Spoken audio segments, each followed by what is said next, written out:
Hello friends, welcome to pvapins.com. pvapins is a platform where you can verify any account by phone number. Let's start it. First you have to visit pvapins.com. Now click on Login or Sign Up button. You will see a dashboard like this. Now click on Register New Account button. Now fill up this required field and tap the Register button.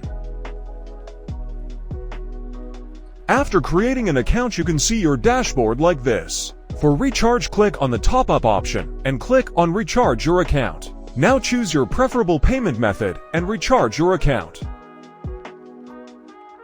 After recharge you can see your remaining balance here. Today, I will show you how to create and verify a WhatsApp account. Look at the phone screen first.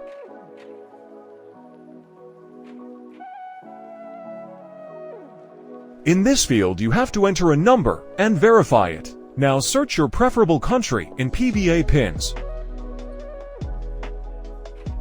Search your app. Select any package from here.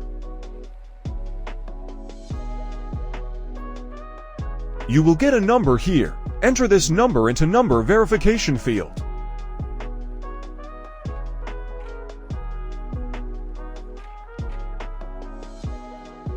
Wait a little bit and click the refresh button. A verification code will be shown here. Enter this number into verification field. You are almost done, just look at the phone screen.